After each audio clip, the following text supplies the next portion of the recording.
This video is, are we frugivores? And the answer is quite simply yes, but I don't know, let's try and speak about this a little bit more. Um, First of all these scientific classifications about what type of animal you are and what you might eat, it doesn't really, just adjusting the screen here, in nature anyway, animals are forced under pressure to eat whatever is available to them and can't get their optimal food. So really there's not many things to eat, just one thing ever their entire life, although there's plenty of animals that are, and insects and things, that are designed to eat just one thing, one leaf off one tree, you know, and but even then, if they can't get that, they're going to try eating something else. But generally what happens in nature, if that food source diminishes or goes away, the animal will pretty quickly die out, or the population will die right down. The intelligence of humans has allowed us to go outside of our natural environment and find other ways of making food digestible for us, by cooking, by processing, by butchery methods, and all sorts of things. So when we look at the other animal types, you can be like carnivore, omnivore, I don't know if there's many others, but most people would say we're omnivores because we pretty much eat anything. And what I would say to that is, in reality, I mean, we're very different from omnivores who eat all their food raw and pretty much are happy to eat anything, which would include insects, slugs, rooting around in the ground, grass, seeds, meat and smaller animals than them. They'll eat fruit as well, they'll eat vegetation, leaves, probably wood, probably they just can eat a vast range of stuff if they like, and they just pick at everything. If you see like chickens that are sort of classic omnivore, they'll have a bit of everything, they'll pick at everything, they'll pick insects, seeds, they'll take it all. Herbivores, you've got cows and things, and maybe, I don't know, you could say gorillas and things, they're eating more vegetables, leaves. Frugivores, vast majority of their diet is fruit. Fruit bats, orangutans, bonobos. I'm not sure if chimpanzees are frugivore or herbivore because they eat a lot of veggies as well. Bonobos definitely, orangutans mostly, pretty much exclusively fruit, mostly fruit. Fruit bats, I mean, I suppose you could say fruit flies, but they're more kind of fruit when it gets rotten. So, and there's other fruit-eating animals, but with carnivores, if you think you're a carnivore, you just have to ask yourself how many times you've killed an animal in your life, and how many times you went out and killed an animal. A carnivore has an instinct to go out and kill animals and to eat them. So when you get your household cat, the household cat gets fed, gets everything it needs, but it still goes out and hunts and stalks animals. It's just its natural capacity. And you could say, well, a cat isn't clever enough to realise it could save a lot of energy by just staying in, but animals don't do that, and we don't do that either. So what's our instinct when we're looking for food? Our instinct is not killing. We don't like killing animals. We don't like witnessing killing.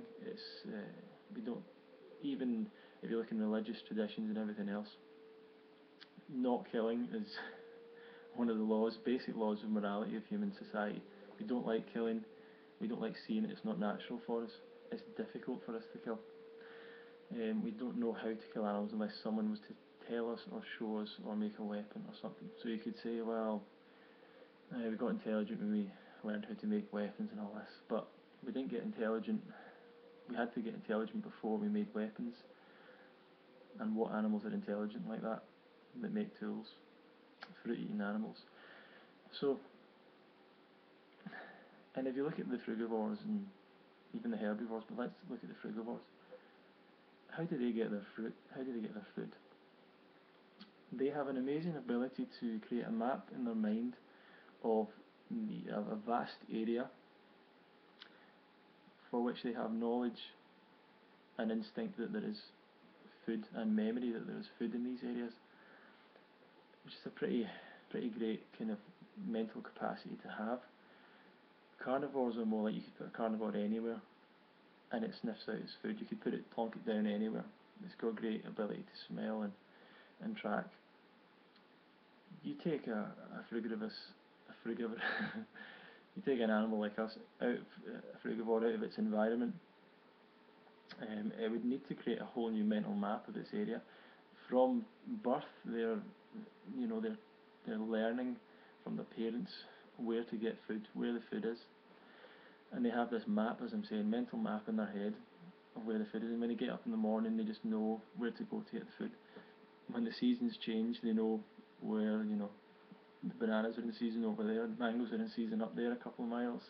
Let's go 30 miles that way to get the figs when they're in season, or whatever. Incredible mental ability, and that's exactly what we have. It's exactly what we do. If you ask any person, how do you get food? You put them down in the middle of the city they live in, and they have a mental map. Like people in my work, for example, what are you going to have for lunch?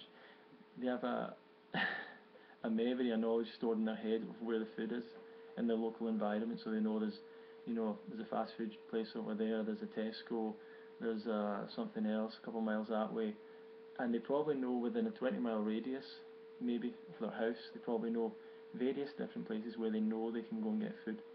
They know there's food there. They don't have to hunt for it. They don't have to use their instinct.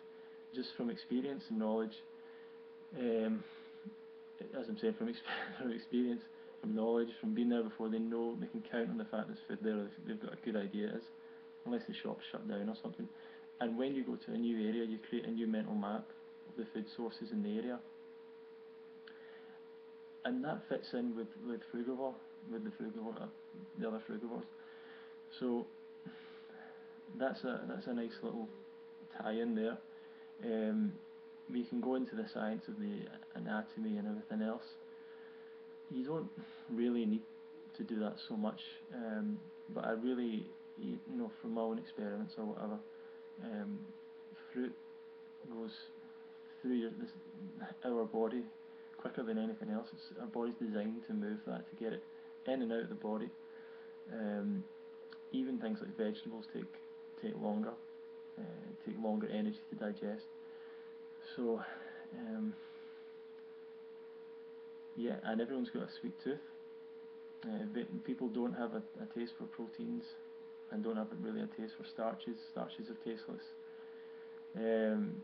Leaves and vegetables, well, they're sort of tasty to some people or nutritional in certain ways, but I can't think there's anyone that would rather eat leaves all the time than grapes, figs, bananas, apples, dates, pineapples, durian.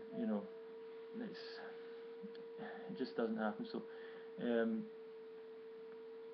yeah, anyone who tells you that we're not frugivore because we got intelligent and we use tools, well, how did we get intelligent? How did we get intelligent enough to use those tools? So I would suggest have a look into your own instincts, your own I don't know, your own ethics as a person, as an animal. You may think your ethics is because of your intelligence, but it's probably more to do with how you're designed and what you're designed to eat. Killing we see it as a bad thing, as a negative thing, because we don't need to kill. It's a negative thing. I'm just going to stop here because I'm going to run out of time. But I hope that gave you. I hope that was interesting. And I'd really like to hear some replies. If you don't agree with me, that's fine. Let's have a debate. But thank you. Thanks for listening. Bye.